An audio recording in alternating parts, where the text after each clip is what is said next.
That's fine. Yeah, that's okay. So this is my friend Mike Meyer. He so graciously agreed to come and talk to everybody. He has amazing experience in all of the things that you want to know about. So, and other stuff too. Yeah. I can skate. And that's my dear friend Robin, his wife, my dear friend. Hi. Say hi. Thank you for coming. Thank you for taking time out. So I think maybe the best way to open this up is to talk about how you started. And Sure. if we could sort of let it go to that. You want Yeah, I do. I want my Coca-Cola. Oh, you want If I Do you could. want, I was going to offer water. We have water. No, let's go. We came with our own refreshments. Beautiful. And then maybe you can go chronological, so you can kind of start where, begin where you started and then end up, well, oh God, you have a $60 million movie. It's easy, A to B, right? Okay? Okay, I sit here, right? It's like inside the actor's studio. Fuck is my favorite curse word. Let's get right to it. Baby crying, favorite sound. How did I start? Well, I've never done this before, so I don't quite know what to do. But I'm from Toronto, Canada. I'm 36 years old. I've been doing this for 17 years. On my last day of high school, my last year of high school, I took workshops at Second City in Toronto, Canada. Any Canadians here, first of all? Yay! Yay! And you're from Toronto? No, Montreal. Montreal? Montreal. A lot of Montrealers live in New York. And my last day, just a Canadian moment. My last day of high school, my last exam was at 9 o'clock. My audition for Second City was at 12 o'clock, and I was hired at 3 o'clock. So I went right from high school to working in the touring company of Second City. And what you would do is you would travel all around the Ontario and Canada and do sketches written by people like Martin Short and Catherine O'Hara and Eugene Levy. And it was kind of like being in a rep company. And so you learn how to do comedy sketches written by your heroes, and you do that for like a couple of years, and then you go on to main stage. Well, I didn't go on to main stage.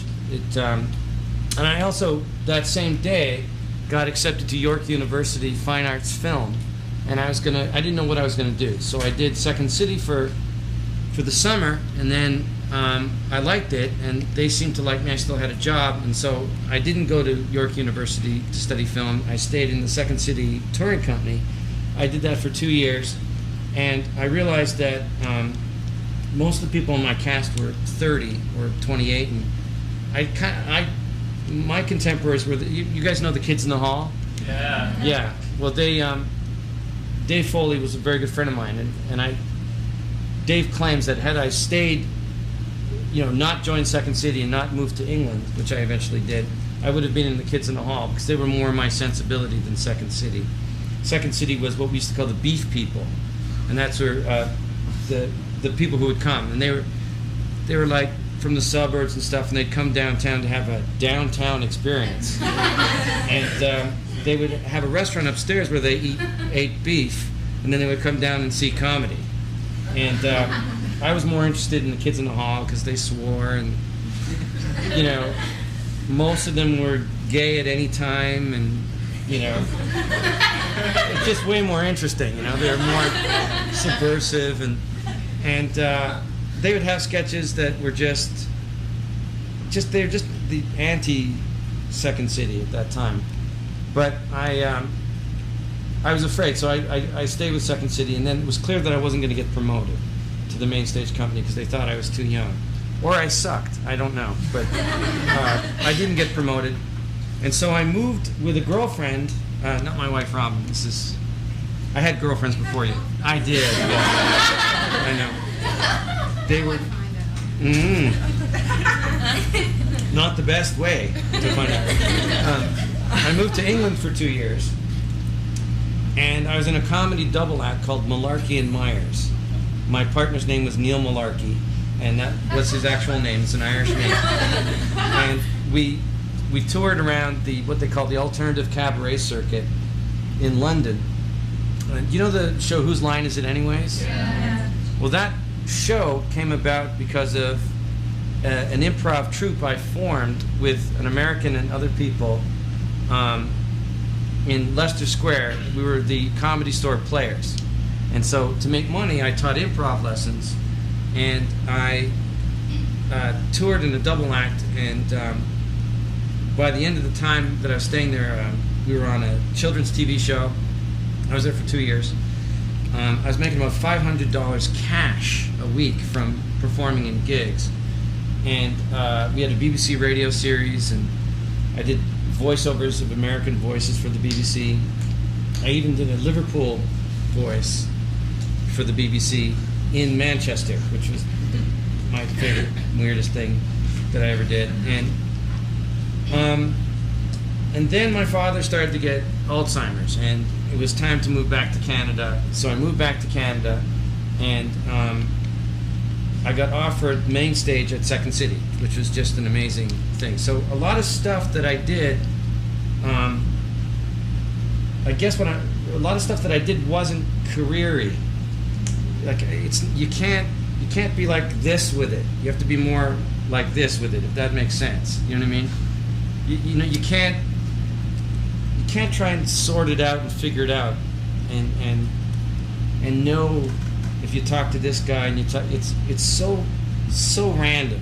It would make your hair curl if it isn't in fact already curly. Yes. Thank you. I can't believe I said make your hair curl. I am now officially an old guy. Yeah, that's an old guy thing to say. So it's a lot of things. The reason I moved to England was because I love Peter Sellers, I love Python, I love Peter Cook and Dudley Moore, I love the Goodies and all that stuff. So I loved English comedy. I also thought I was going to go. My mom went to LAMDA in 1956, which is the London Academy of Music and Dramatic Art, and got a gold medal, and always talked about England and theater and all that stuff.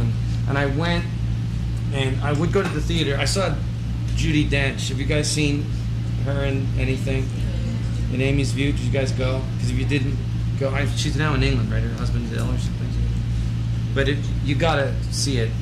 She's so amazing. And I had the opportunity of going twice a week to the theater you could get this thing, because I'm British because of my parents, an unemployment benefit card, which I didn't really take advantage of, but once you get one, you get one. And you could go and see things half price. And it's really easy to be poor in London. I think it's harder to be poor in New York. Although I love New York, I must say. It is the best city in the world. And I think it is. I mean, I've lived in London, I've lived in Chicago and Los Angeles and Toronto, and I love Toronto. But this is amazing. So whatever it costs, you get 1,000 times in return, in my opinion. I think it's really great to live here. But I used to go twice a week. I'm just saying that all of this stuff seems to be kind of like prodigious, in succession, and well thought out. And it's none of those things. I probably would have benefited joining Second City much older than I did. I had just turned 19, and I didn't know my ass from a hole in the ground. And it's taken me 17 years to learn the difference between a hole in the ground and my anus. And that's sort of what I've been doing for the last 17 years. So when I came back because I sensed my father had Alzheimer's. There was no official diagnosis. At that time, it was a hard disease to diagnose.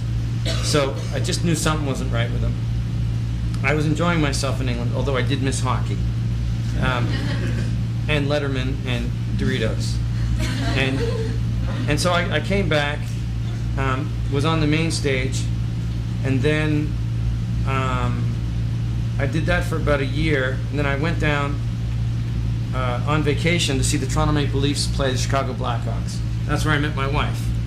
I met her in Chicago, and then it was clear that we were going to be together, and this is what we were going to do. And I was like, can you come up to Canada? She couldn't come up to Canada, but I could transfer from Second City, Toronto, down to Second City, Chicago. And I had never really been to the United States that much. And growing up Canadian, there is a part of growing up Canadian where you're kind of slightly anti-American. It's true. I mean, there is kind of, you're kind of the younger brother. You're kind of the, hey guys, wait up. It's a whole country of people looking south going, what are you doing? And you guys are, Americans are just kind of looking at Canadians going, what? So I was in no hurry to come down, so I transferred down from Second City, Toronto to Second City, Chicago. Again, I did not want to leave Toronto. I was happy as can be there. But I was in love. I fell in love with Robin, and it was a real adjustment, and I was really unhappy living in the United States, but I was happy to be in love. And then for about a year, 8 months, I was in Chicago, and it kind of was like not a very good move for me at all. But what happened is I went back to Toronto for the 15th anniversary of Second City, Toronto. And I don't know what happened. Again, I just thought, all I know is I'm in love. All I know is I love to act, and I love improv, and I love comedy. I never did stand-up.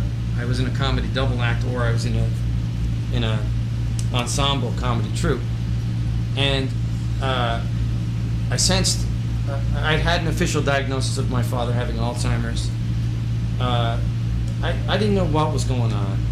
And then I did the show, the 15th anniversary of Second City, and I had the greatest show of my life. I won't lie to you, I had the Midas touch. I didn't just have a horseshoe up my ass, I had a whole stable. I was on fire. I had the show of my life. And again, there's no need for false modesty. I had a great show. Michael Keaton was there, a whole bunch of John Candy, all of my comedy heroes growing up in Canada and loving SCTV and all that stuff. A couple of Danny Aykroyd was there. Danny, like I really know him that well. Dan Aykroyd was there. I've met him twice, and he's Danny now. Dan Aykroyd was there, and I finished the show, and I came, and there was like a buffet afterwards, and it was such a right this way, Mr. Myers moment. And it was just, I don't know what happened, but I had the greatest show ever, and I thought, this is amazing. I was in such a funk, and I thought it was over.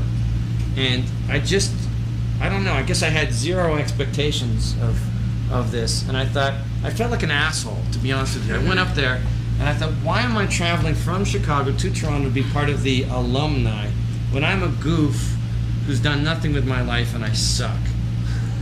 And that's how I felt. And then I don't know, just about 10 minutes before the show, I thought, you know what, fuck them all. You know what?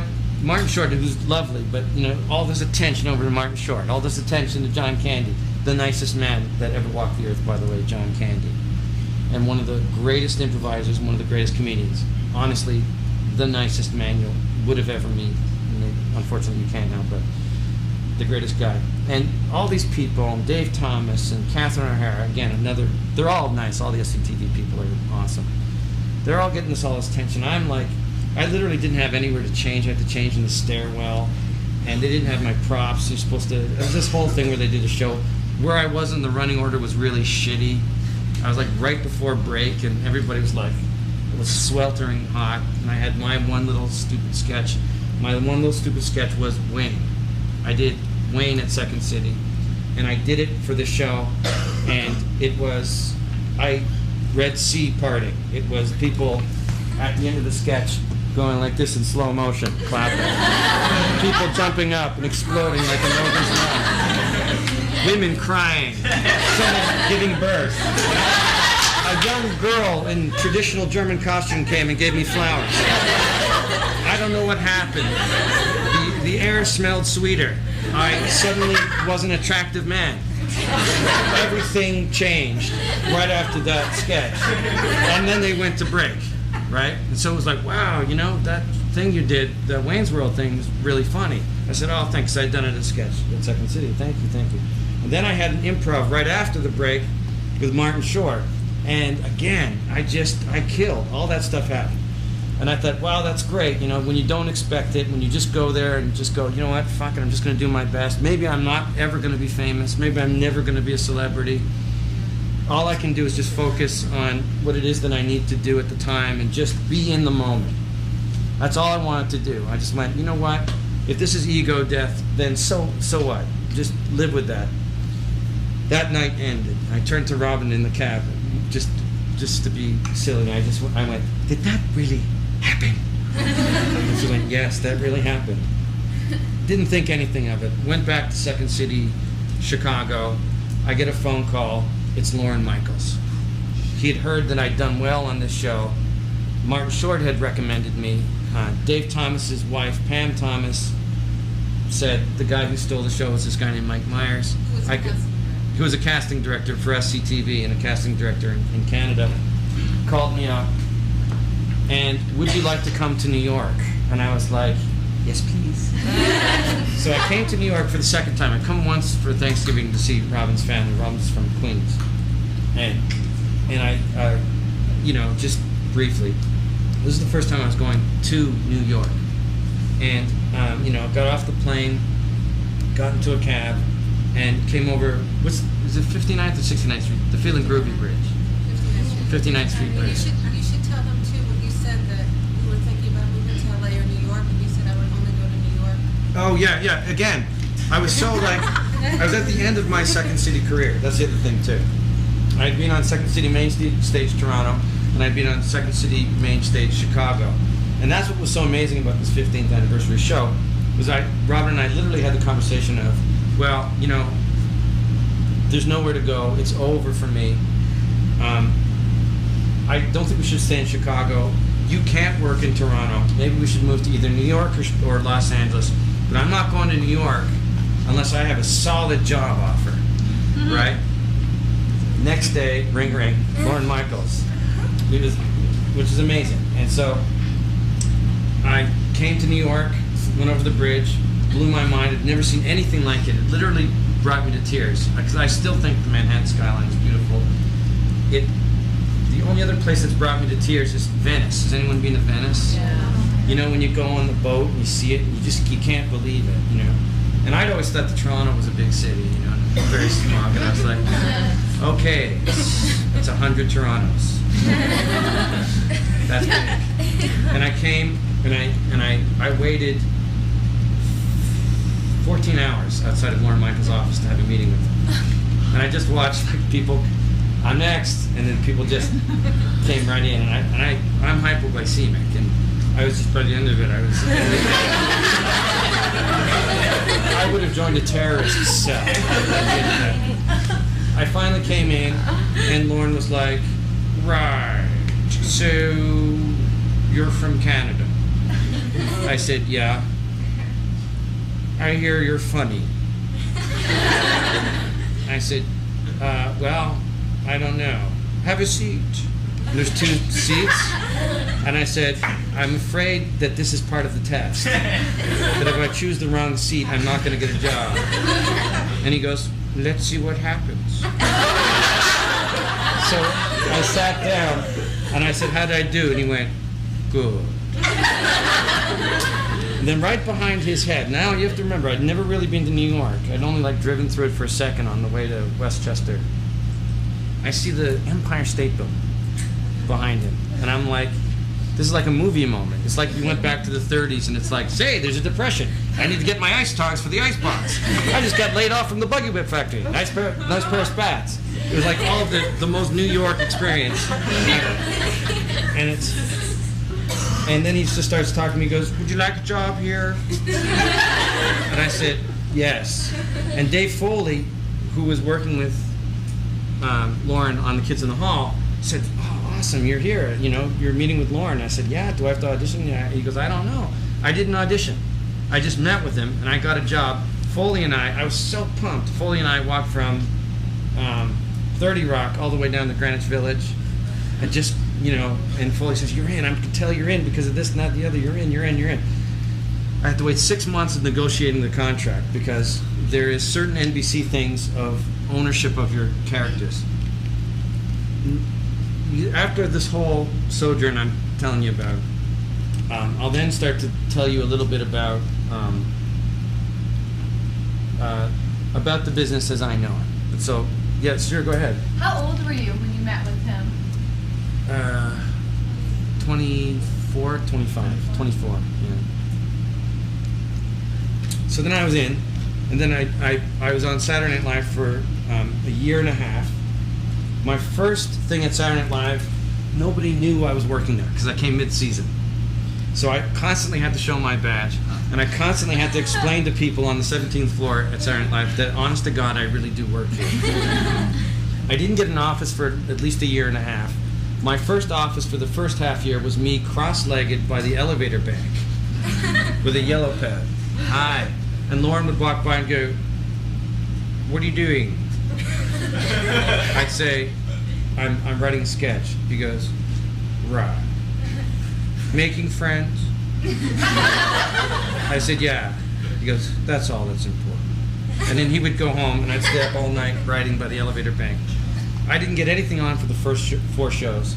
I had one small part in a John Malkovich sketch called "You Mock Me," where I just, the tiny, tiny part where I was Nigel the groundskeeper.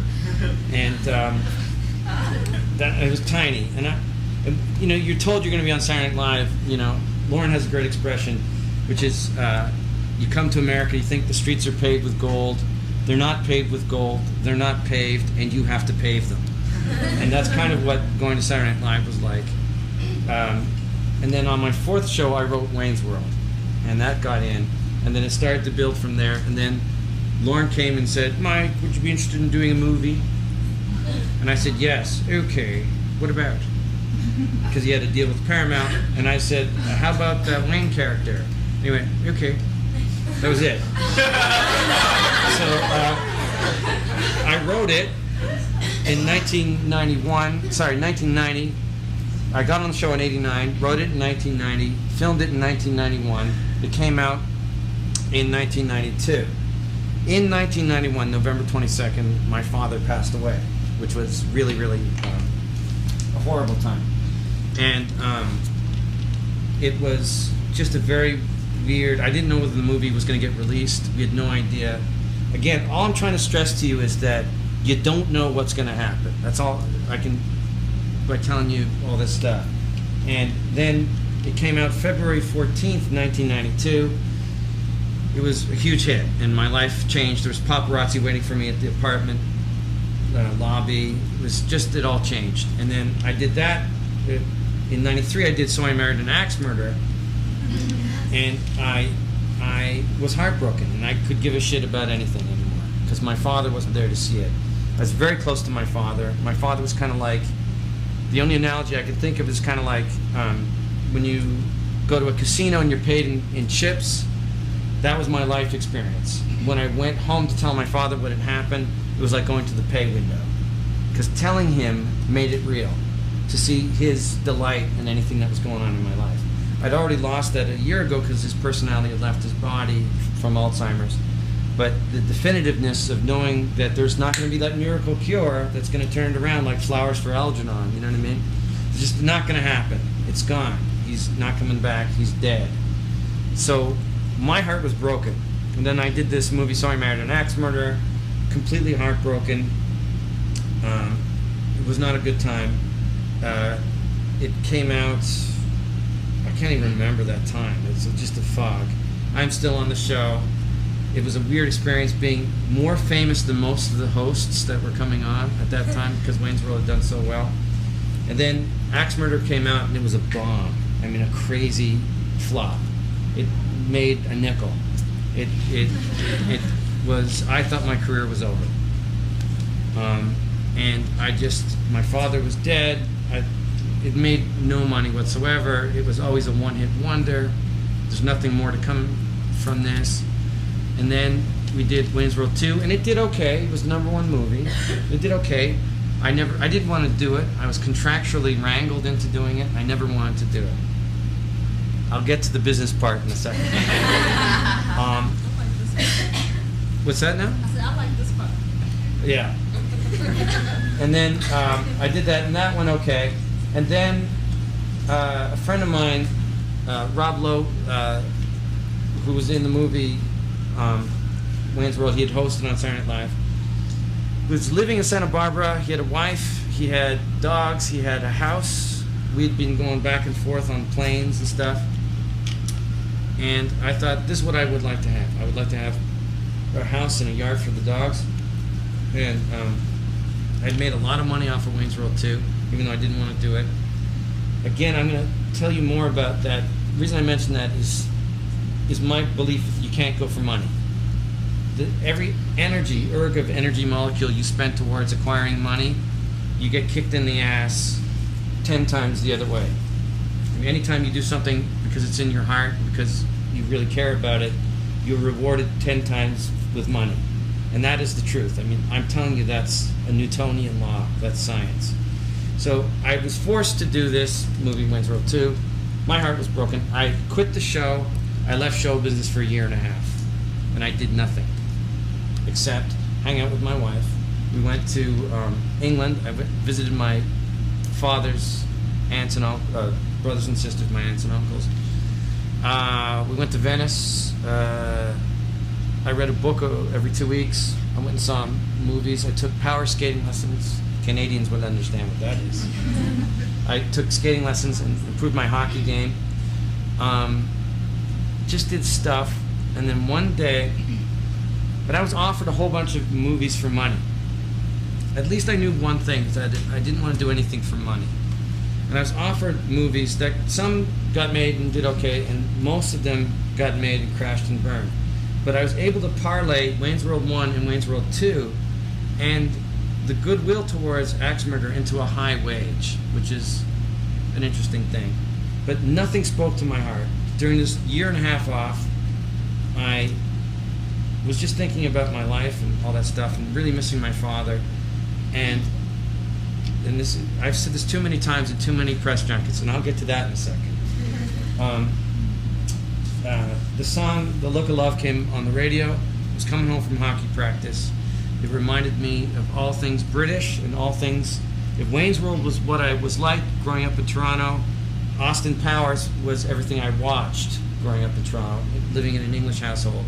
And that sort of father energy and that sadness, I wanted to turn that into something, and then I started talking like Austin Powers. I'd never done it before. I just started talking, and I came home and I said to my wife, I said, do I make you horny, right? That would be, hey. I just came out, and I just did it. I was in the bath, and I just wouldn't stop. And she was like, that's funny, that's funny, that's funny. Okay, shut up. And she said, write it down. And I wrote it down, and in 3 weeks I wrote a draft. Then I got a call from, at the same time I was working, you're late. That's okay.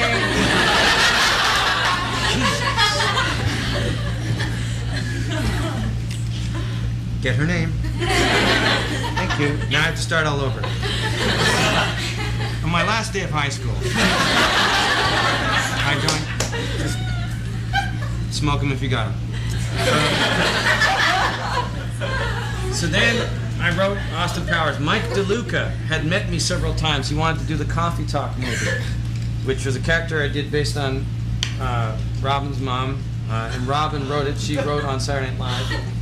And I wasn't interested in doing any more characters based on Saturday Night Live stuff. I wanted to do something entirely new. I didn't know what I was going to do. And again, at that point, I thought my career was over. Even though I was getting this, I just thought there's so many forces of negativity, and I'll get to that in a moment. Hello? Come on in. How are you? My name's Mike. Welcome. Okay. So I wrote Austin Powers. There you go. And Mike DeLuca, from the head of New Line, who had wanted me to do Sorry Married an Axe Murderer, called me up and said, what are you working on? And I said, this weird thing about a swinger spy from the 60s who's been frozen and unfrozen in the 90s. He went, sounds great, send it in. I sent it in, he read it that morning, he green-lit it that night. You have to understand, the process of green-lighting things is usually, even with with Wayne's World, which was a known commodity, had been on TV for 2 years, and they had T-shirts and dolls. The process of green lighting Wayne's World had been a 6-month process. But I had written this in 3 weeks, and it just poured out of my heart. If I had to choose a more non-commercial character, I don't think I could have. I chose someone who's English. Traditionally, American audiences don't go for non-Americans. I chose somebody not from our time. Generally, they want to choose people from our own time. I chose somebody with very bad teeth. I chose somebody with a hairy chest. I parodied a milieu that no longer had a flagship. There had been no James Bond hits in 10 years. I chose the wrong 60s. The right 60s is Woodstock, Tie-Dye, Haight-Ashbury, Summer of Love, Pot, Volkswagen van, granola, etc. I chose England, Carnaby Street, internationalism, jet sets, mixed drinks, and instead of sort of an innocent political free love, I chose horniness. All the wrong things. Nothing that anybody had the required reading for. But Michael DeLuca read it at New Line, an executive at New Line. There's 5 people that run New Line Cinema. He's one of the 5. Read it and liked it, greenlit it. We went into production. I wanted a friend of mine, you know Susanna Hoffs from the Bangles? Yeah. Friends of my wife. We'd met out in Los Angeles. Her husband is Jay Roach, who directed Austin Powers 1 and Austin Powers 2, and I knew him socially, and we would go see movies during my year and a half off, and he was a film professor at USC who'd also done some directing of some. He did a movie about Hitler, for example. A weird movie about Hitler. And so it was a tough sell to the studio to have him direct. And that was the hardest part. They greenlit the movie. We agreed on a budget very quickly. The hardest part was getting Jay Roach to direct. Everybody said it wouldn't happen. No way, no way. I just held firm. And he directed and did a great job. And that was Austin Powers. It came out May 5th, 1994? 96, 97, it's 99, Jesus. Came out in 97, right? May something, 1997. Right, I did that, and then it did very well. It cost something like 13 and it made 55 million. It stayed in the top, it was the #1 video when it was released. It stayed in the top 10 of video releases for 2 full years. And this last month it's been the #1 video in sales. 2 years after it was released, in competition with its own sequel. Well, I'm just saying, I thought I was out of the business. You never know. And then I got offered the part of Steve Rubell in Studio 54, which was 2 weeks' work in Toronto. I did that, and then I was offered this weird movie in Ireland called Pete's Meteor, small movie, independent. I don't even think it was $3 million budget. The 5th lead to work with Alfred Molina and Brenda Fricker. I worked with Brenda Fricker in So I Married an Axe Murderer. She's a brilliant actress. I wanted to go to Fricker School, is how I put it. I did that for a couple of weeks. And then I wrote Austin Powers 2 in May of last year, and we shot it in November, did post-production, and it came out June 11th. And what's that? 99. Thank you. June 11th you're late. June 11th of 1999, and in its first weekend did more at the box office than the entire theatrical run, and it looks like it's going to max out at $200 million or $210 million. I'm just saying, the point of it is at every turn I thought I was out of the business, and then Elia Kazan wrote a book called A Life, and he has this phrase constantly through it, which he keeps saying, and then a miracle happened. And I'm saying that's what can happen. How long would I talk just now? Probably like 45 minutes. Well, that's my career. That's my entire career. 6 years of Saturday Night Live, 5 movies that I've starred in, 5 that I wrote. Those are the 5 movies. 3 of the movies have been #1 movies. 1 of the movies done 100 million. 1 of them did 200 million. 1 of them made a nickel. Then I was in 3 other movies, One is a small part in this movie called Mystery Alaska. Jay Roach is the director. I just did a day to just do the silly little character. 54 in Pete's Meteor. That's my body of work. That's what I've done from the age of just turned 19 to the age of just turned 36. That's 18 years. You were a child actor, too. I was a child actor. Bring that up to that. Yes, I did TV commercials when I was a kid. I did about 15 TV commercials. I was in an ABC Tuesday Movie of the Week with Lee Remick. What else? I was the host of a disco show in the 70s that I was horrible at. It was called Boogie Jr. Oh yeah. I was on a TV show in Canada called Range Rider and the Calgary Kid, which was a very, very lame attempt by the Canadian Broadcasting Corporation to make it seem like we had a Wild West when we didn't. You guys sent out settlers and then created a police force. We sent out the Mounties, and then when it was all safe, sent out people in careful and conservative dribs and drabs. It says a lot about Canada. We never had a gunfight at the OK Corral. We had Mounties, and they were really polite.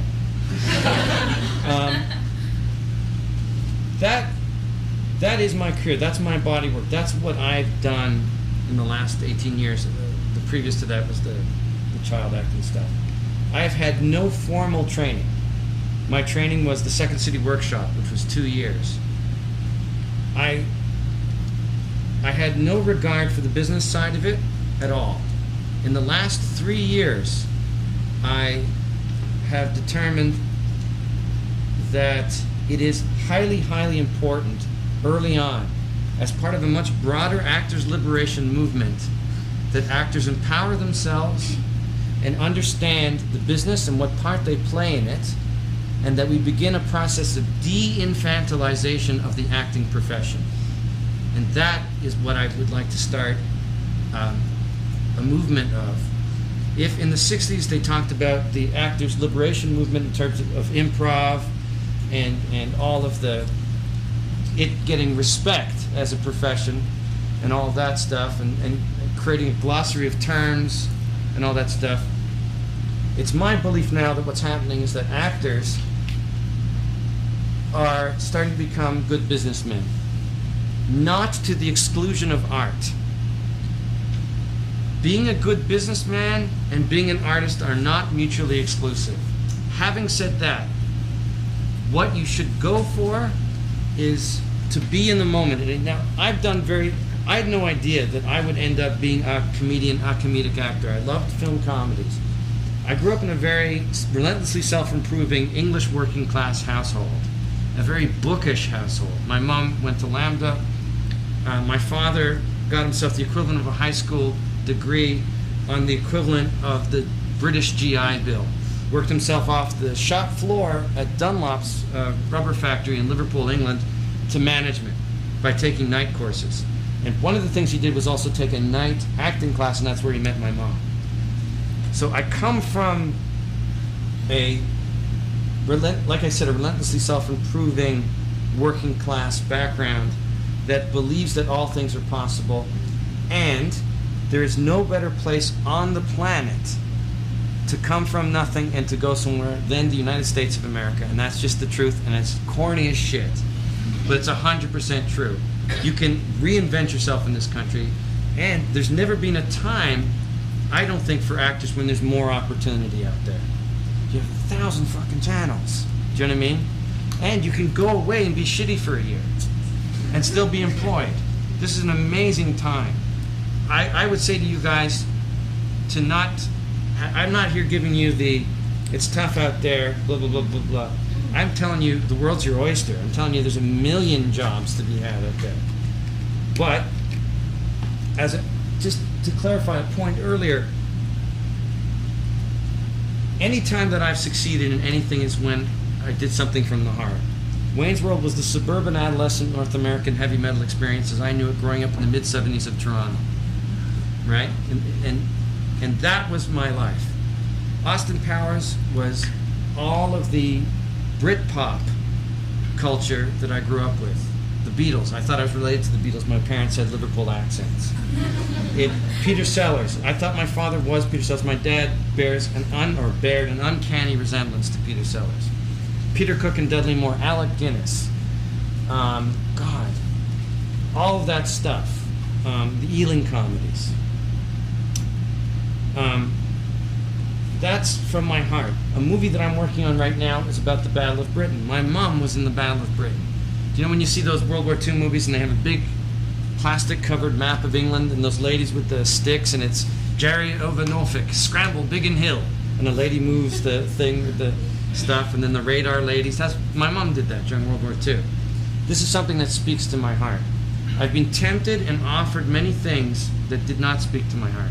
I've been cajoled, I've been threatened with lawsuits, and I've done stuff that I did not want to do, and it always bites me in the ass. This is just the truth of it. There are many, many, many truths. Up until a year ago, now I'm pretty smart. Up until, not a year ago, 7 weeks ago, I was making 35 cents on the dollar. Think about that for a second. I was giving away 65 cents on the dollar to agents, managers, lawyers, public relations lady, assistants, accountants. What's that? Taxes. Well, taxes is one of the big ones. I mean, once you're making a certain amount of money, it's like, excuse me, you're taking that much? Wow, those roads better be pretty well paved. I'd like to see a policeman outside my door. So I get a policeman out of this, right? No. It's a lot of money that you don't keep. Now, I'm 36 and I've discovered this. And that's, I gave you my whole career, perhaps ad nauseum, but I've explained to you, in my opinion, that if you follow your heart, abundance follows. That is that is just 100% true. Your primary source of making money should be as an artist. Don't try an empire build. Just be an artist and the money that comes to you. But being a good businessman with the money that's come to you does not make you less of an artist. And again, I want to get to this concept of infantilization. An actor is a child until he leaves his manager. An actor is subtly made into an infant by paying someone to make your decisions, an agent or a manager. By don't worry about the contract, we handle this, you just go and do that. Sort of a very good friend of mine died of a drug overdose, Chris Farley, because of the system that infantilizes actors, where his own sense of own personal responsibility and choice was taken away from him by the system. And it's a good thing to think about right now, that you are offering a service. Let me put it this way. There's a lot of stuff, and I've never had to sit and explain it, so sort of bear with me if you don't mind. There are 1,000 people in show business that make decisions. It's really an itty-bitty city. It's a very small town. Los Angeles is like Detroit, that makes one product. Los Angeles just makes entertainment stuff. You from Detroit? Sorry about your wings.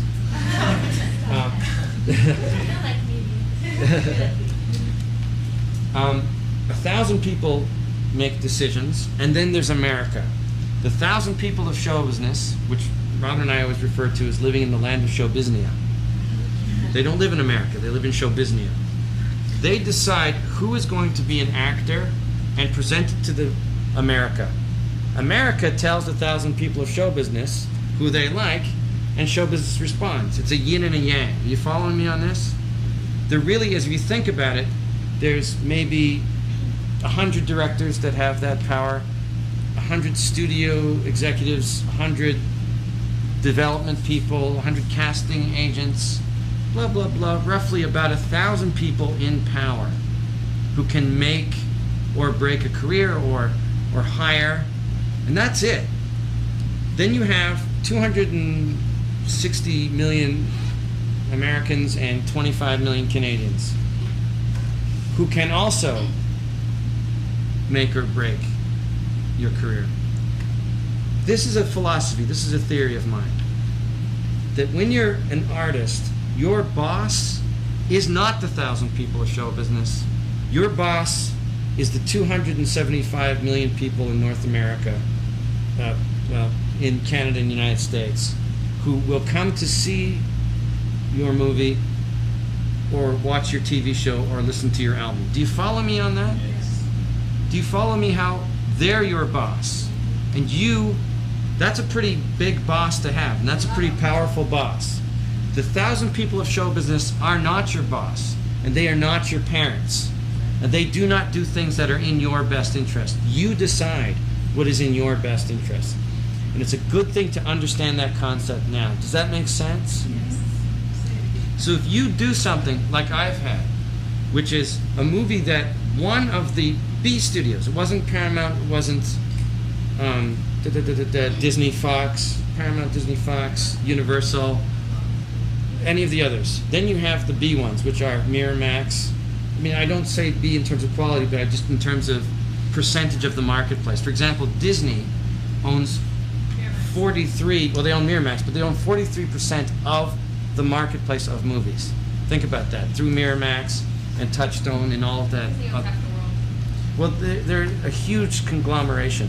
They own ABC Capital Cities. There's 3 conglomerates that run everything: Time Warner, Viacom, and Disney. It's really like the old days of the robber barons now, and everything else is being swallowed up. But they're still not your boss. As powerful as these conglomerates are, they're not your boss. Your own sense of art and what's right and what's wrong, and your politics, and how you want to live your life, and how you feel things should be done, and what projects you take. And I won't take off my top, I will take off my top. I think that's racist, I don't think that's racist. I think this is how I feel about the world. I think that's sexist, I think that is beautiful, I think that's ugly, is you. And you're your own boss. And then your other boss are the people that come and see your stuff. They are people that you loan out your services to. No, I'm serious. You really have to make that mental adjustment. I'm quite serious about that. That doesn't mean they're idiots, that they're goofs. Mike DeLuca, for example, is a very good executive. His notes on Austin Powers were brilliant. What's that? Yes. Jen is a great agent. There are great agents out there. Agents aren't the enemy. But they're not your father. Do you know what I mean? They're not your boss. You are your own boss, and the people of America and Canada are your boss. Do you know what I mean? Or we'll just say that the people that buy your stuff are your bosses. And that's a major paradigm shift to have in business, that you have a service that they are privileged to have because they're going to make money. So just hold on one second. Now there's another point. 1,000 people, show business, America, you're your own boss. Managers take 15 cents on the dollar. Agents take 10 cents on the dollar. Publicists charge roughly anywhere from $1,500 to $3,000 a month. That works out to anywhere from $18,000 to $36,000 a month, a year. What's left? Lawyers will often try and take 5% of your money and go that works in your best interest. All of these people work for you. Do you know what I mean? This is something to realize. That they're going to tell you that you're lucky, and you are, but you're not lucky because of them. Do you know what I'm saying? You're lucky because you've chosen the most fascinating profession on the planet. You get to be somebody you're not. You get to experience so much stuff. This whole 18 years, I've been in so many different countries, I've met so many different people, I've had so many alternate views on things. I found myself thinking I believe A when in fact I believed B all along. I've had so many pull back the curtains to see the wizard. Do you know what I mean? It's been just a million of those things.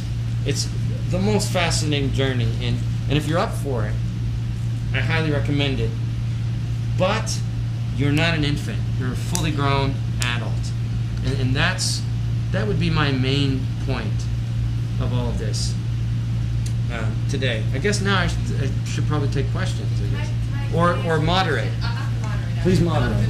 As you talk about empowering yourself in your position in your life right now, as these guys are all stepping out and getting into the world where they're going to be hiring people to represent them, Yes. you're in one situation now where you actually can control your destiny. Yes. A lot of people in this room Yes. ask, what should their team do right now? Because now they need all the help that they can get. Yes.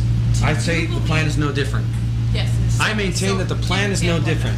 The plan was no different when I was at Second City and I felt that I wasn't going to get promoted and I wasn't really happy with the work they were doing. I wasn't happy having the beef people be my audience. I was more happy to be with the kids in the hall, only they'd already gotten their deal with Lorne Michaels, and I really wanted to go to England to experience But it. everyone at the time said that you'd be stupid. Yes. Second City is the way to get Everybody an agent told- and the way to LA and the way Everybody to told me that the way you get on Saturday Night Live is to be at Second City, and I wanted to be on Saturday Night Live, and it turned out to be true, but I didn't want to be at Second City on that terms anymore, especially the touring company where you don't get to write your own stuff. You know, I was watching my friends and the kids in the hall write their own stuff, be hired for Second City, and turn around to them and say, the stuff you're doing is shitty to Second City. The stuff you're doing is sexist, racist, and dinosaur shit.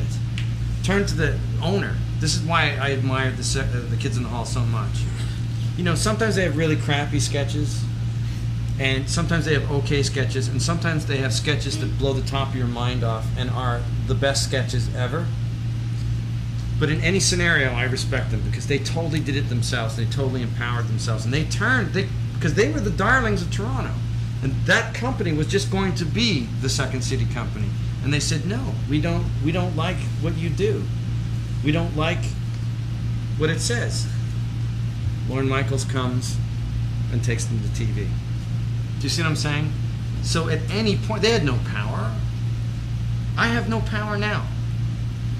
There's a very amazing story, and I'm going to paraphrase wildly, and if anybody knows the exact wording of it, I'm sorry, but I think I've caught the spirit of it. There's this king, and he lost his whole empire. And then there's a plague comes, and half his population is dead. They have a bad crop. They have no harvest. All the animals die off. Right? He goes to the wise man at the top of the hill. They gives him a box with a message written on it. Right? And he said, at the point at which you feel that it's at its lowest, open up the box and read the message. Right? And the guy goes, okay, but I don't think it's the worst time yet. So I'm not going to open it up yet. It gets even worse. Neighboring armies come and enslave half of his populations. He has to go and hide out in the mountains. Eventually, he gets together, forms a guerrilla band. They come down, they clear out the village. They have a good harvest. Things start to happen. Armies start to get strengthened. People are unenslaved. They go over, they conquer the neighboring enemies. They have all the animals are healthy. They have a great harvest. They've got all this bounty. And he's turned it around completely. And he opens up the box, and in the box is written, this too shall pass.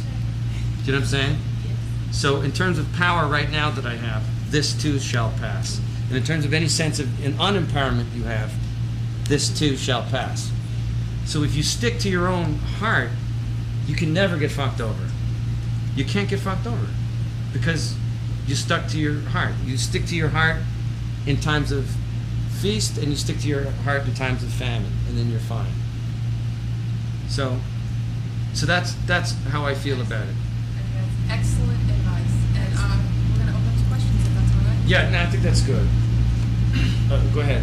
Yeah. With your second Austin Powers movie, I couldn't, at the risk of sounding artsy, I couldn't help but feel like you were pushing the audience to see see if you could push to see what they would accept as like funny. Like I found it extremely funny, but like normally under normal circumstances I wouldn't find stuff like that funny. But like I feel like you're pushing the audience. Are you doing that on purpose, or are you just trying to be funny? Do you feel like you're growing as an artist, and so you want to go to other places, or you just like wanted to like do one thing? Like I mean, like you said, you didn't want to do Wayne's World anymore. You didn't want to do anything associated Right. with SNL. Right. But it's not that so much. I just had felt that there had been its pad had come out, and God, there was another Stuart Smalley had come out, and I just felt that I personally had. There comes a time when you go, I don't think I can do anything more in that area. I felt I'd done 2 years of Wayne's World, and that was good. And then I did a movie version that I was really happy with, and I thought, that's it, let it lay low. I did not read my contract so well. And And that's that- a good point, isn't that true? Yes, That's the point. is don't be so. Really read the contracts. I mean, and be the people that you hire, who work for you. Take the time to get them to explain every point of it in English. Do you know what I mean? Because they'll do all these things that, well, see, on a back end form, you're not vested, of course, unless it goes in the turnaround. What? Well, that's a 10 against 10. But if you've got 10 against 10, and say Warner Brothers chips in, and then what you do is you're deferring. I'm like, what the fuck? I'm still doing mirror exercises. You know? And they'll do that. They'll blind you with science. They don't want you to know stuff. That's the truth. They'll say they want you to know everything. They don't want you to know so much. They don't. And you really must read these contracts. And the power you have is to say no. No is the most strongest thing you have. No is potent. No is unimaginable to these people. I got offered so much money for this movie, and I just went, no. They thought I'd gone insane. Literally, there was questions of my insanity. Then they were like, oh, I get it. Double the offer. Now it's this crazy multi-million-dollar amount. And I went, you didn't hear me. I said no. I said no, it's not funny to me. This isn't funny to me. And I've been rewarded. I mean, I really have been, you know. I made a lot of money off of Austin Powers too, I'm not gonna lie to you. But that's one lump sum of all of the shitty, crappy shit that I was offered earlier. And I'm proud of this movie. Do you know what I mean? I think it's funny. I don't think it's going to change the world, but I don't think necessarily comedy does change the world. There was a thriving cabaret scene between the wars in Germany. Hitler was well satirized by comedians. Every comedian had their Hitler, and the only thing that brought Hitler down was the Allied Expeditionary Force and the Red Army in 1945. On the other hand, they have studies that prove that laughter has actual healing properties, and that it is actually good for you to laugh. I know from firsthand, and my wife said something that blew my mind because it's absolutely true, that our house could be fighting, people not getting along, we all go see a comedy, and you know what? The house even smelled better after a comedy. Do you know what I mean? And people, so there is utility to comedy, but it doesn't change the world. But as it turns out, with Austin Powers 2, I tried my hardest, and I had a lot of joy, and I was able to get that joy onto the screen. And Jay Roach, great director, Seth Green, hilarious, Robert Wagner, God, you know, all the Heather's hilarious. All these people got a chance to be as funny as possible, and you know, I got to make the movie I wanted to make. You know what I mean? But I wasn't trying to lead the audience. There's no, I don't try and do anything except do something that I would think is funny. That I would think is funny. Do you consider yourself like hard on your work when you do it? Like it sounded like you were going through extremes about your career, like you thought it was over and everything. Do you consider when you do perform, it's like, are you hard on yourself? Are you like a perfectionist, or is it like just I'm not a perfectionist, but I am. I remember being at Second City and realizing that Bill Murray had to decide to be Bill Murray at some point. He had to go, I'm going to be Bill Murray. I remember watching Bill Murray and just going, I was first of all struck, and I've said this before, but I was struck by that he was there, you know what I mean? And that this isn't Bill Murray, this was Bill Murray. Do you know what I mean? That it was these Bill Murray molecules I was watching. You know what I mean? The clothes not Bill Murray, but this is Bill Murray. Same feeling I had when I met Madonna and when I met Mick Listen Jagger. to me. You want to go home. All of those I don't have people any problem with that. I had to wanna- decide to be that way. And it's a lot of hard work and there's a lot of dedication. But with comedy, it's so pleasurable doing it. And at times it's excruciating when you're stuck. Or if you do a joke and it fails, man, there's nothing worse. There's nothing worse. It is such an odd razor. It's so binary. So O's and ones, you know what I mean? It's like it's either funny or it isn't, you know? It's crazy. And I don't count, is not funny. Do you know what I mean? Like when you do something, like I'll pitch an idea, like to Robin, and I'll say, what if like the guy is like really tall, but he thinks he's short, and that's his thing. You hate it. She goes, no, you know. I go, no, you know means you hate it. You know what I mean? That's what I'm saying. And if you are honest with yourself, I'm trying to think, there's different. I have so many. The great thing was I worked with Del Close, who was one of the founding members of Second City. He was the lighting man for the Grateful Dead. He invented the Happening with Ken Kesey and the Merry Pranksters. If anyone read the Electric Kool-Aid Acid Test, yeah, he was one of those guys. He was on the bus, and That guy must have some stories. he had amazing stories, and he was amazingly articulate. And if I mean, his book really should be called Respect for Improv, and he was the guy who gave me the notion of the actors' liberation movement. Do you know what I mean? Of viewing it that way. You know what I mean? In terms of business and in all things. But he talked about. It is weird. I wish I could just get wires from my head.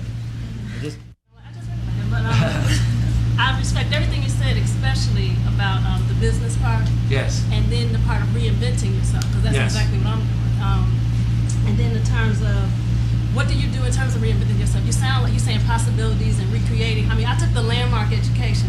Those are the same terminologies that they use. What kind of books or things that you do in your state of depression to reinvent yourself? Well, interesting. The question was what kind of books and You're reinventing yourself. about reinventing and rebirth of myself, and just the belief in the notion of reinvention, and the belief. Well, my, From your heart and all. yeah, well, it comes entirely from, and I know unfortunately now because of the Star Wars press junket, it is now somewhat of a devalued currency, but Joseph Campbell. My older brother, like I said, I lived in a very bookish house. My older brother was a huge Joseph Campbell fan. So I read Joseph Campbell very early. And he's the one that coined the term follow your bliss. Follow your bliss and abundance follows. He also talks about the journey, which is you have a hero who starts in an everyday. Do you guys all know this shit? And but basically, which is also can be applied to film scripts, which there's an amazing book called The Writer's Journey, which is the synthesis of Sid Field's 3-act structure of movie writing and Joseph Campbell's what's called as the monomyth cycle, or the myth, which is as follows. You have a guy in his common everyday life gets a call to adventure, right? He then goes on a journey. He crosses a threshold to the world of the unknown. There he meets friends and he meets enemies, and he has a series of tests. He also will often meet a mentor figure, a Yoda. There, things are about getting acquainted, trying to figure it out, and then he comes across he's taken for dead. In James Bond, he's put into an easily escapable death situation that he in fact won't check. You know what I mean? A slow-moving dipping mechanism. But I'm going to close the doors. That's the belly of the beast. That's what Joseph Campbell would call it. There, you have a reaffirming of all of your beliefs and you escape. Then you have the magic flight, and then you return back to your common everyday hut, either with fire, like Prometheus, or a new understanding of your own soul. But what he says is you are the master of two worlds. In every situation I've been in, I've been able to overlay that template. When I went to England, I lived in England for 2 years. I had the call to adventure. I wanted to be in England and see Python and Peter Sellers. I crossed the threshold to this weird world. I met my comedy partner, my mentor. I didn't bother writing back people in Canada. I was taken for dead. I was on tour in England, literally unreachable. I came to the realization that I actually really loved America, or North America, and that I had the power all along. Instead of worshiping and being a blind worshiper in the notion that there is a place that has the answers, I came to the conclusion that I had the answer. Instead of going to England to make my parents happy, who are English, growing up in an English place, I should stay in Canada and make myself happy. Do you see what I'm saying? How this happens? Then I returned back with the knowledge that wherever you are, wherever you go, there you are. Do you know what I mean?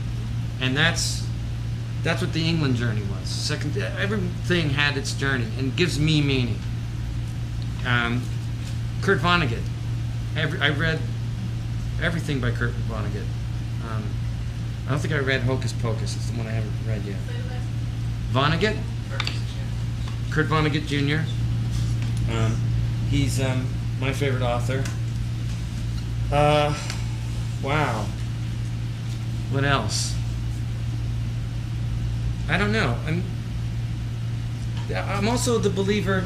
Del used to say this. Del Close used to say the master weaver. In India, they weave rugs, right? And you have a master weaver. The students do all the weaving. Del Close used to say the master weaver incorporates the mistakes of his students into the grand design. When a student would make a mistake in the top left-hand corner, the master weaver would repeat the mistake in the bottom right-hand corner and become part of the grand design. What it means basically is any shit that comes your way that you think is going to fuck you up actually is part of the grand design. And if you say you've lost your mother young, and like you're 14 or 15 and you've lost your mother and you're devastated by it, then later on when you're in a scene and you have to use it, left side, right side. Do you know what I'm saying? That is another philosophy of any shit that's happened to you that's bad is a blessing. Do you know what I mean? It really is soul coal, you know? Go ahead. Well, first of all, I just wanted to say that I like So I Married an Ex. I did too. I liked it. It had a crappy title and the studio didn't believe it. I think it's funny that you said it didn't make you dime because I liked it. But anyways, that's not what I was gonna. Anyways, okay, two questions. Sort Sure. of. First of all, if you hadn't become an actor, what do you think you would have been doing with your life? And secondly, what do you think of your newfound success and the fact that you're a role model for so many aspiring actors? How do you deal with that? I think that if I hadn't been an actor, I would have been a director, because I got accepted to York University Fine Arts Film, and I was going to study and be a film director. And if I hadn't been a director, I would have been a writer. If I hadn't been a writer, geez, male hustler, hitman, lap dancer, probably. You heard. And in terms of role model, I don't know. That's an odd one. I don't know. I think that I feel the name of my company is Gratitude International. That's the name of my company. I feel extremely grateful for the blessings that have come my way. So, in terms of being a role model, I'm happy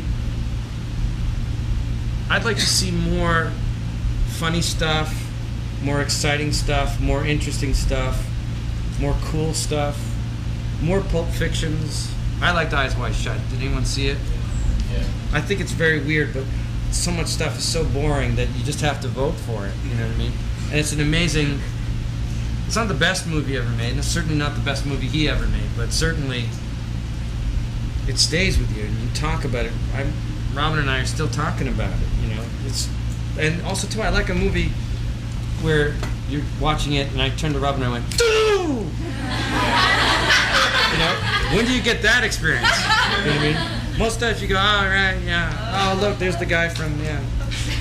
Oh, look, there's a guy behind him. Oh, he got shot." Watching this movie, I was like, "Oh, gee, ah!" I'm not saying it's the best movie ever, but so few movies do that. So I don't know about being a role model. I'm happy to give back. You know what I mean? I'm happy to. So many people were very generous to me coming up. I'm happy to continue that cycle. Give back. Which side have I not there? Thank you. I do a lot of sketch comedy with some friends of mine, and I write a lot, and we shoot the stuff ourselves. And I'm wondering, as far as like getting ourselves noticed and getting out there, I mean, you know, it's one thing to put on a showcase, but I'm wondering, is it worth it if we have a copy of ourselves to like send that to SNL? Are they not even going to bother to look at it? Or what They would you- generally what would don't you bother. do? You know all the stories you read about, and then I hung out, and I did the thing, and then I went to the same restaurant. That's all bullshit. It's absolutely bullshit. What ends up happening is you end up calling the police on that person, and then they come and they legitimately audition, and you go, "Oh, there's that fucking freak that hung outside the restaurant." I'm telling you, none of that stuff works. Keep doing showcases. They come to see showcases. Do you know what I mean?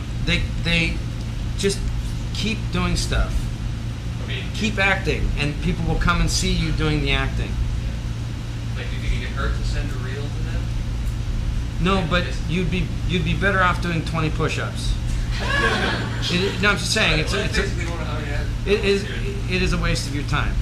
I mean, unless you know for certain that the guy's going to watch the tape. But there aren't. Just do the stuff in your heart and be the best that you can be. And honest to God, it'll all come back to you 1,000 times. There are no, like, photo and resume stuff. I don't know what you tell them. I mean, there are certain things, but it's good to do it, but it's minimal. I'm talking about when you've received. I started out talking about when you've received bounty from the 1,000 people show business. Is that to be a businessman is not against being an artist.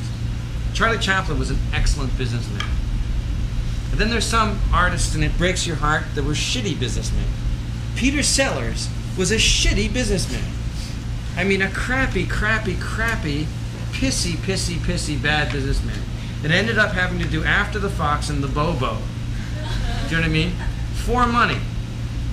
That's all I'm saying about it. It's just, if you marshal your forces and are a good businessman, you don't have to do shitty things. That's most of the empowerment I'm talking about. Time when you found that your career was over, and then what is it that keeps you so determined? And what is it that makes you say that doesn't make you say like fuck it, or I mean, what is it that's inside you that keeps you going when you feel like it's all over? Well, it's hard for a Canadian to admit it, but I am a ham. I love comedy, and I love making stuff, and I love creativity. I love photography. There's that great scene in Manhattan where he's talking into the microphone and he's just listening. I could do that right now for 4 hours straight and tell you every movie that I loved, every book that I loved. I just love this stuff. And if I'm a success at it, great. I'm going to marshal that success and parlay it into good decisions that make me be able to do more creativity. And you got to read Raging Bulls, Easy Riders and Raging Bulls. You should read that, because that's the area I'm talking about. Warren Beatty believed in Bonnie and Clyde, and he did not give up on that movie. Every businessman in town gave up on that movie. And he just was up that guy's ass day and night, the distributor, until he gave it a shot. and he had 40 cents on the dollar on that movie. It came back. It made 32 million in old money, 32 million, which is probably the equivalent of about 80 million. So he made $30 million. Do you know what I'm saying? He not only was a great artist in that movie, he was also a great businessman. And he empowered himself. He produced that movie when no other actors were. Do you know what I mean? That's one of the things that I wanted. If I had to give this whole thing a focus, that would be what it would be. How'd you prepare for Steve Bell and also being that fucked up? Is it something technical or was it remembrance? Well, what was it? Well, I don't have, in terms of drama, I actually don't have a method. I don't have a technique. So I didn't approach it that way. I didn't approach it as a dramatic part. I approached it as another character, because I do a lot of character stuff. And Miramax had hours and hours and hours of him in various states of inebriation. And I ended up sort of kind of like, I had to chart the drugs through the movie. What scene was what drug. You know how like when you break down a part in a movie script, because they shoot asequentially, you have to know what your shirt is, your clothes are that day. You have wardrobe days and you have night days and day days. You guys done any of this stuff yet? There's continuity you have to be concerned about. And the continuity that I had to sort of also be concerned about was what drug he was on. And Miramax had hours and hours of... There's a certain personality type known as a malignant narcissist who have... They're way beyond narcissism. There's a hole in their heart, so they acquire... Once it's in their heart, it's devalued, jettisoned, hole in the heart, acquire. There's certain personalities they tend to not feel any guilt, they only feel shame. The difference between guilt and shame being guilt is inward, shame is external. Like they can realize that what they've done is bad because everyone is telling them it's bad. But they don't go, geez, what I just did is bad. Do you know what I'm saying? Those type of personalities tend to document everything in their lives. So he was constantly photographed. He had, generally that type of personality also succeeds because they are oblivious to most pain that would be a deterrence to continue for most people. And so they tend to have works of art in their own image commissioned. Do you know what I mean? Like going back to the Middle Ages, they would have a lot of paintings of themselves. Do you know what I mean? But this type of person, so he had tons and tons of that sort of stuff. And just to recognize that that was his personality type, and to try and find in life who I'd met of that personality type and acquire that energy of it. So you already knew about this personality type, and also No, because this is the point. This is the interesting thing. I knew nothing about nothing. I didn't like disco. I thought disco sucked. My only experience with disco was I hosted Boogie Jr. and I sucked at it. You know, I was a punk rocker. I didn't get it. I went to a disco once because there was an Italian girl who I was in love with was there. And then I did that for one day and I went, she doesn't like me. And I was back to being a punk rocker. But what had happened is, and this is the thing about it can't be like this, it has to be like this. And every time things come, and thank you, Jesus. A week before I got offered the role, somebody started to tell me about this thing that they had read called Malignant Narcissism.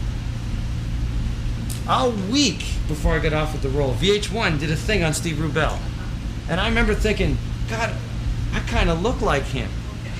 Do you know what I mean? I kind of look like him.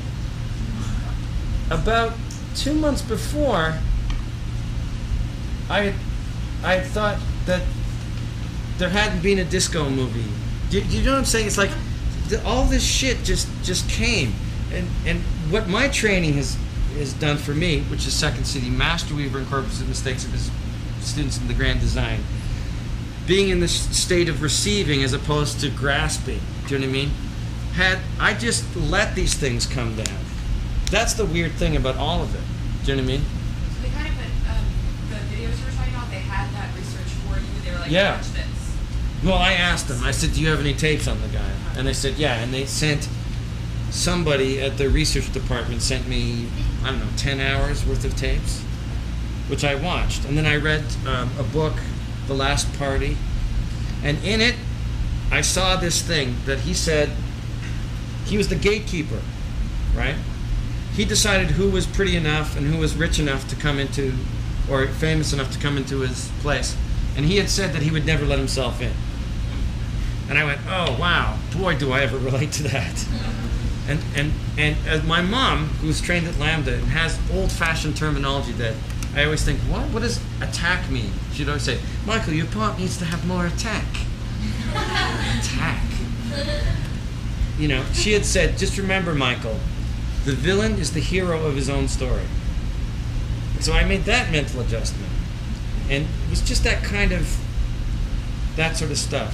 Stuff just sort of came and arrived for me right before. The universe is going to really take care of you, I swear to you.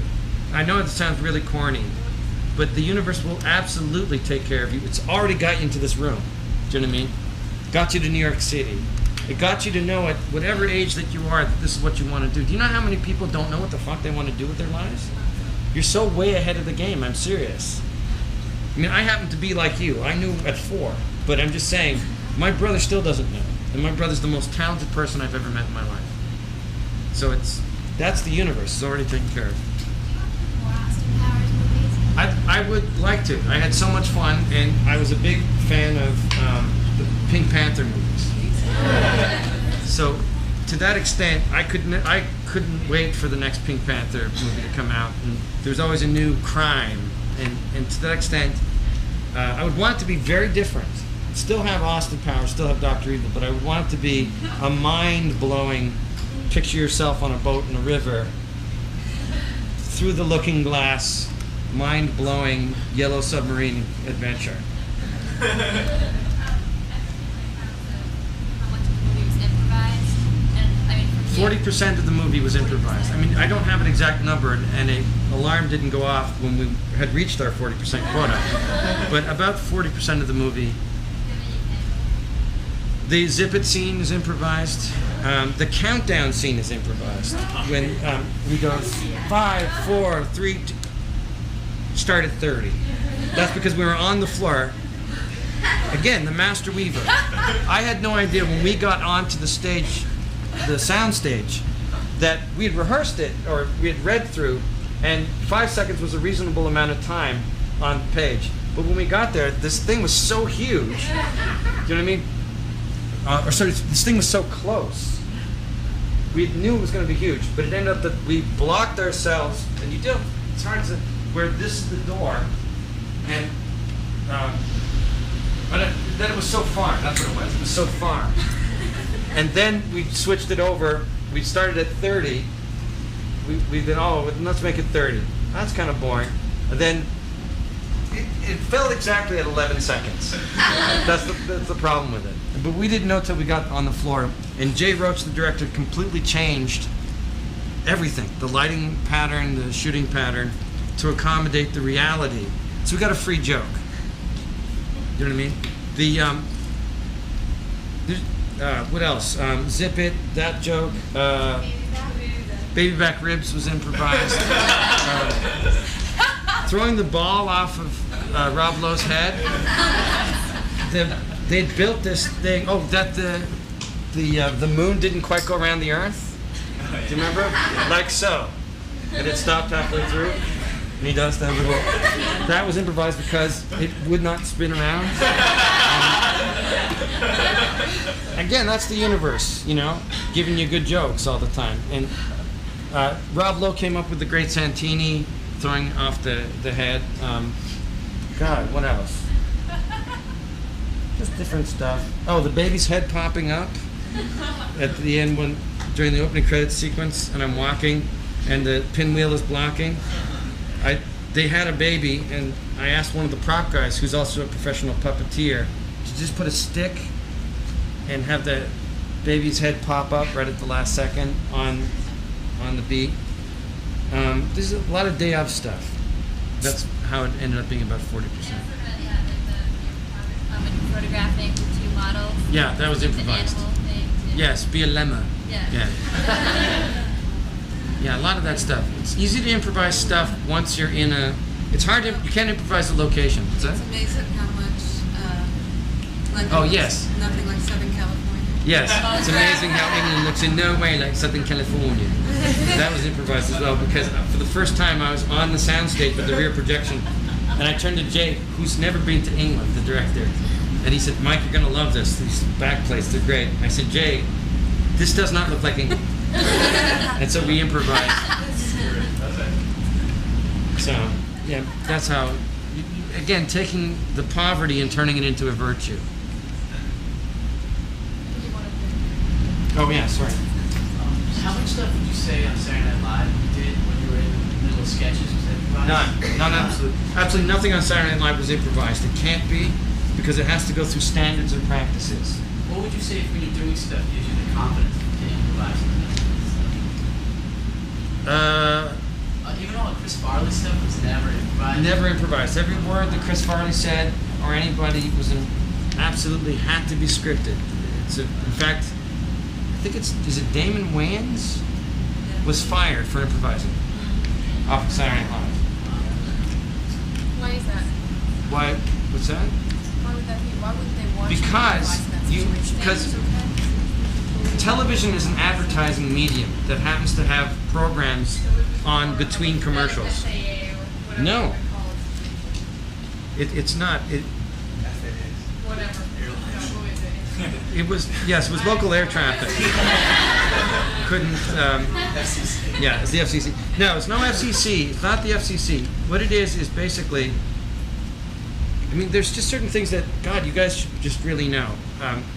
There are 4 commercial pods on every half hour. There's 7 on every hour, with the 8th one shared with the next hour. Does that make sense? Within those pods, there are 3 spots. The experience of Saturday Night Live is that, and if you notice, there's tons of commercials on Saturday Night Live. It's really hard to watch. It's there for 2 reasons. One, we have to change between sketches. The main reason is that Saturday Night Live has maintained the best specific demographic of any show in the history of television consistently. It's 25 years of having a complete lock on young males and young females between the ages of 14 and 35. So advertisers look at those spots within those pods as gold. People who have movies that are coming out advertise on Saturday Night Live. The movie business has kept Saturday Night Live going. Because if you notice, within each pod, there's at least 1 movie ad. Because the law is you can't have 2 movie ads within a pod. That's, what was your question? Why is there? Oh, okay. So then I'll start you with the economics of it. So then, when you do the show, you have the 300 people. Then you have Lauren's office where VIPs and celebrities hang out. Then you have a thing called the green room, and in the green room are the executives and their families of the various sponsors of those pods and of those spots. And if anything changes that didn't go through standards of practices and is risque, those people won't spend money on Saturday Night Live. Do you follow that? Oh, yeah. It's all about real estate. Most of show business is about real estate. Saturday Night Live is a piece of real estate that just happens to have sketches in between the real estate. Television is an advertising medium that occasionally has this noise called programming in between it. And that's the concept of free TV. PBS, of course, is different, but now, can you really tell the difference? Brought to you by Chubb. And instead of used to say Chubb, now they have a commercial. Yes, sorry. Yes? I just wanted to know who are some of the comedians and or actors that you like now, either on Saturday Night Live or just that are working now. Oh, all the cast of Saturday Night Live are brilliant. This is one of the best casts ever. There's nobody I don't like. They're all great. The strength of Saturday Night Live at any given time is based on its writing. There's also the thing about Saturday Night Live which is interesting is when the show came on, we were in an age of dissent. We had just the machinery, the anti-Vietnam machinery had not yet been dismantled. Does that make sense? The counterculture of pop culture that had said, get us out of Vietnam. Even though the show came on in 74, and I think we were already out of Vietnam in 74, the machinery of pop culture that said the military-industrial complex is screwing us over had not yet been dismantled, which is how Saturday Night Live was born. And for the first 4 years, the novelty and the dissent kept it going. For the last 21 years, it's been writing. Does that make sense? And so when they have a good crop of writers, they have a great 5-year period. It always seems to be going in 5-year periods.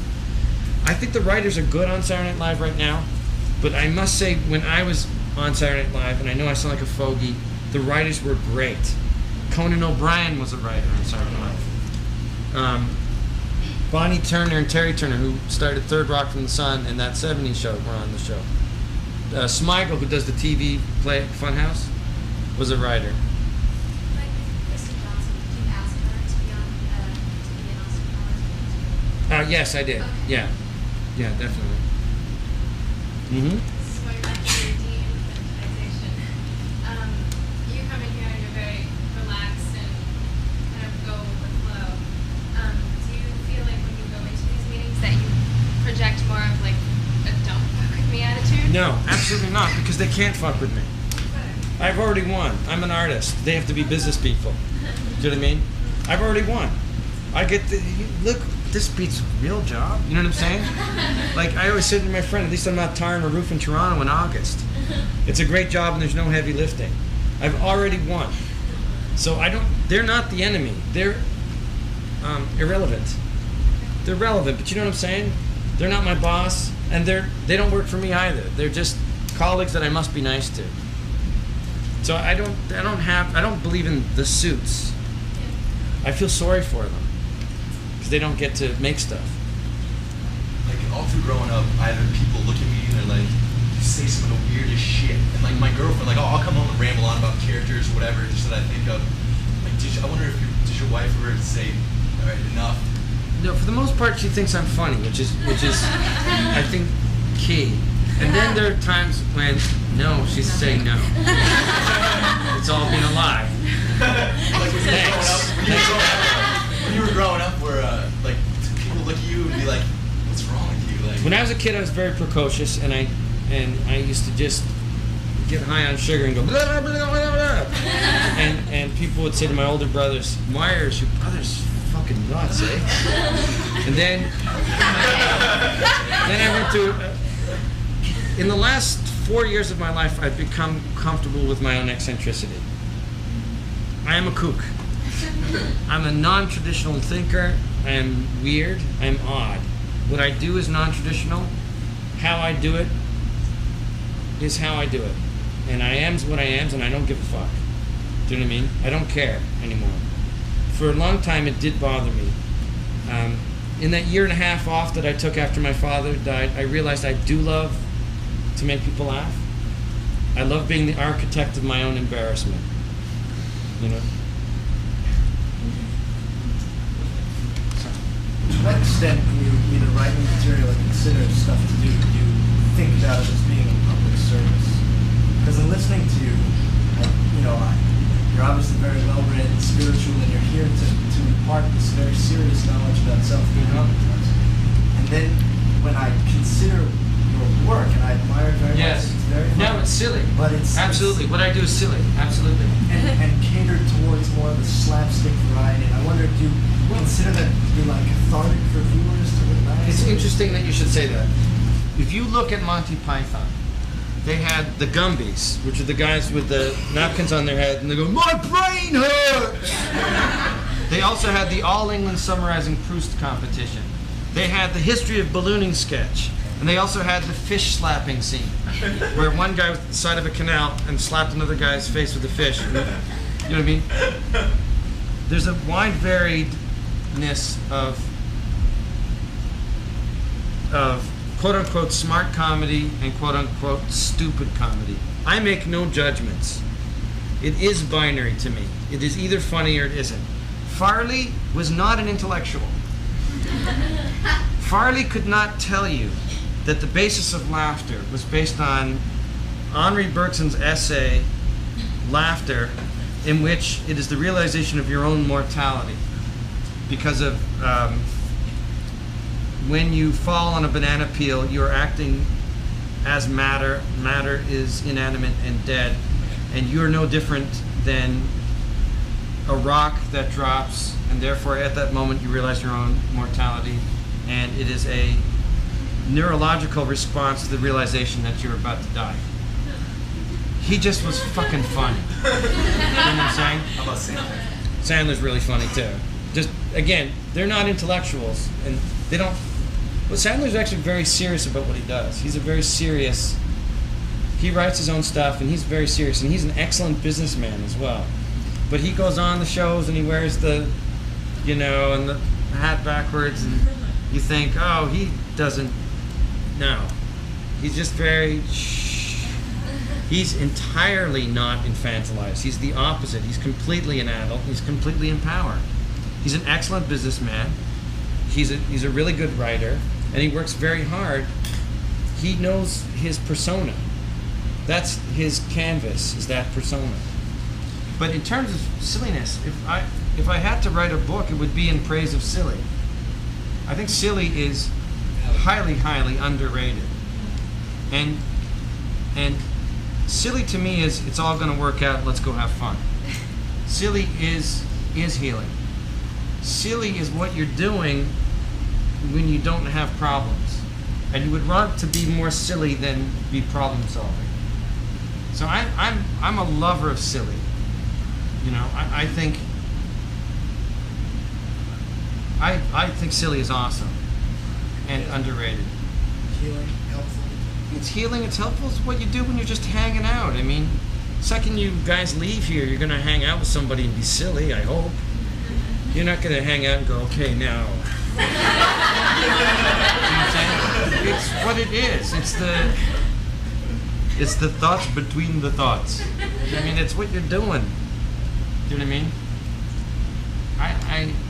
I am silly, and I'm silly and proud. Yes, sir.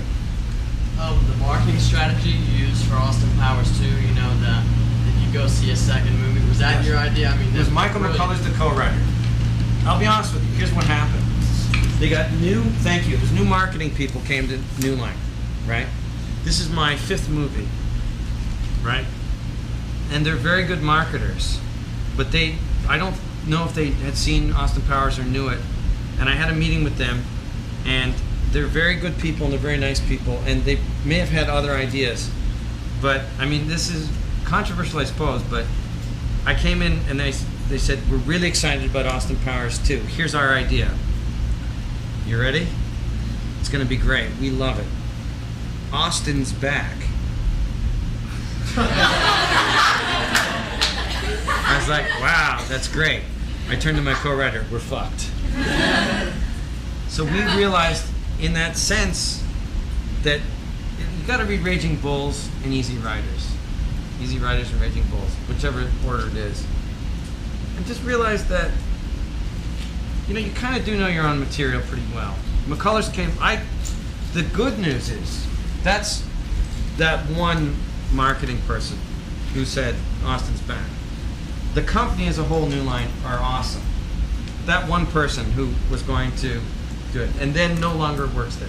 But that one person that was going to do that said that.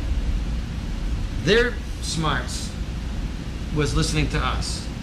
And they said they wanted to do a teaser trailer for Thanksgiving while we're in pre-production. So they said to us, what do you have? And I thought that when I heard that we were up against Star Wars, I thought we were screwed, and I thought my career was over. And I thought, well, what if it looked like, because Darth Vader, when he has the helmet off, is bald. We had in our movie, we knew an element of being on the moon with a space thing. What if we made it seem like it's the long-awaited Star Wars trailer? When you turn around, you're expecting someone else. And then McCullough said, what if you see only one movie this summer, see Star Wars. If you see 2 movies, see Austin Powers. And I kissed him on the mouth. you know? And that's just a really great idea. And then we pitched it to them and they went, wow, that's great. To their credit, the same people that said Austin's back went, no, that's a better idea. To their credit. And that's how that came about. It was just the realization. The Master Weaver incorporates the mistakes of the students into the grand design. Here I've got a sequel to a movie that did $54 million. I'm up against the fourth part of a movie that they're projecting to make $300 million. Either you accept that energy and use it as judo against them, or you meet it with karate and get destroyed. That's what that was. So there are no mistakes, and the universe does take care of it. So we used the force, basically. On them. What's that now? When is my birthday? May 25th. You're a Gemini like me? Yes, I am. Very much a Gemini. Me too. May 29th. May 29th. I'm gonna have, Mike's getting ready to go, so I'm gonna have him close up on one, I think, very important issue. And that's the importance of having a full life. And I remember something specifically just a couple of weeks ago, in the midst of the Austin Powers absolute, beyond craziness. It was crazy. It was like being a frog in a blender. I went to see them. They were here in New York. They were at a hotel, and I went to go see them. And his wife had the biggest surprise for him. The surprise for him was that his best friend from his life, from his world, from his hometown, from his childhood, was coming to see him so that they could go have a beer that night. And when you saw that the impact of this person, who was the root of who he was, and who was everything normal, and everything familiar, and everything honest, the look on Mike's face when he walked in, because it was a surprise, in through that door, in the midst of all this craziness, you would have thought that he just won the Academy Award. He was so unbelievably thrilled to have this bit of normal life in front of him, and I just want to make sure. If I had not taken a year off and realized that the reason I do this is because I love comedy, and I think that silly is really important, and I believe it has some sort of social utility, but that ultimately I'm not my job. Do you know what I'm saying? I love what I do, but I'm not my job. That's what that moment was. And how you play hockey once a week, with a bunch of guys who kind of suck, right? You're not good. But you go and you're It's just that they're firemen on disability. And I think, God, how injured must you be that, oh well, but they're normal people. And it is important. I mean, you know, I don't know. It is important to, your life is all you got, like, to pull from. Like, you know, Linda Richmond is literally my wife's mom, you know what I mean? It's like, Austin Powers is all of my English cousins. Wayne's World was everybody I hung out with in the suburbs of Toronto, you know? It isn't, what I do isn't naturalism. Do you know what I mean? It's not naturalism. It's heightened reality. Does that make sense? It is based on something truthful, but it isn't naturalistically portrayed. It is caricaturely exaggerated. But if it wasn't based on something that actually happened in life, I don't think it would have any currency with anybody. But I like that. You know what I mean? Peter Sellers' characters were not naturalistic. Do you know what I mean? The German in Strangelove. President Merkin. You know what I mean? But there's enough there that you believed he was all of those people. You know what I mean? And that's what I aspire to, and I think it is very important that, that's the great thing about New York too, I have to say. You see so many people. You don't see so many people in LA. But in New York you see so many people, the equation of stuff is being solved in so many different ways than your own, you know? It's really great here. Any other questions, or is that, are we wrapping up here? It's like 10 to 7, or, okay. I was curious if you and Robin have a family. What's that now? I was curious if you and Robin have children. No, we don't have children yet, no. We don't quite know exactly where She spoke to my mom before. Exactly. And I wish my mother-in-law would stop calling you. Because we get it. We get it. We get the drill. Yes. What do you think is the main difference between stage acting and acting for film or on Saturday Well, Night Live? my stage acting experience, again, was never naturalism. I stage acted at Second City, and it was, you know, it was a totally different. You have to bring it down for film. You don't have to project. You don't have to turn out. I mean, there's millions of obvious things. One thing that isn't so obvious is saving your energy for the close-ups. What thing isn't so obvious is becoming acquainted with the props well in beforehand. What isn't so obvious is that you get no rehearsal.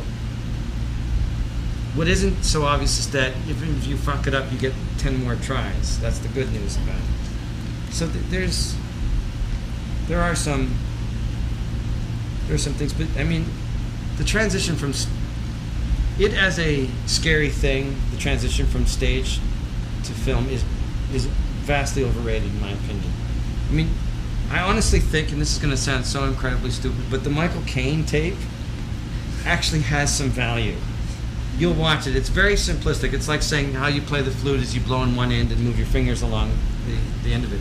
It's that kind of like oversimplification, but it is actually helpful as a basic thing. Thanks. Yes? I know you said how much you love New York and stuff, but Yes. how did you feel about LA when you were there? Like, did you just talk about it? Unfortunately, they still are. Yeah, we still live there. I don't like it. The way through it is Dana Carvey said the only way to live in LA is to embrace the cliches. It is a force much larger than yourself. Again, you can either karate it or you can judo it. And for example, it's really hot there a lot of the times. So it's good to have a pool in your backyard. Do you know what I mean? All of those cliches. And you can rent places that have pools. And you can actually, you get tons of house for your money. It's much cheaper in Los Angeles than it is here. But you spend a lot of time in a car. And then you go, okay, you spend a lot of time in your car. Well, then I get to listen to the new Cardigans album. You know what I mean? It's like it's a trade-off. Get tired of doing those voices for people, like come up to you and like, do that voice for me. No, I never get tired of it. I don't, because I feel very grateful that people like if they want to hear it, that they would like what I do. Yes. What's your favorite music band? My favorite music band? Yeah. The Beatles. Will you ever go back to theater, go back to live? In a heartbeat. I would love to. I've no plans. I didn't know I'd be on Saturday Night Live. I didn't know I would do movies. I didn't know I would do movies more than once. You know what I'm saying? I never have any plans. So if something from Broadway or anything that I liked should happen to come my way, I would say yes to it. 54 was on a starring role. It wasn't a very good movie, to be honest with you. But it was a really interesting part. You said you didn't have any plans. Like, did you have a goal? And do you have one like now?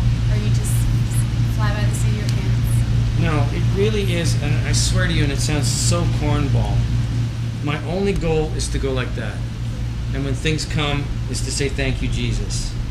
Because you can't, I'm telling you, the managers and the agents, they'll get in your head and they'll go, you got to do this, and you got to do that. I mean, I had to listen to people tell me Sandler's movie made $40 million in its opening weekend as I was shooting Austin Powers.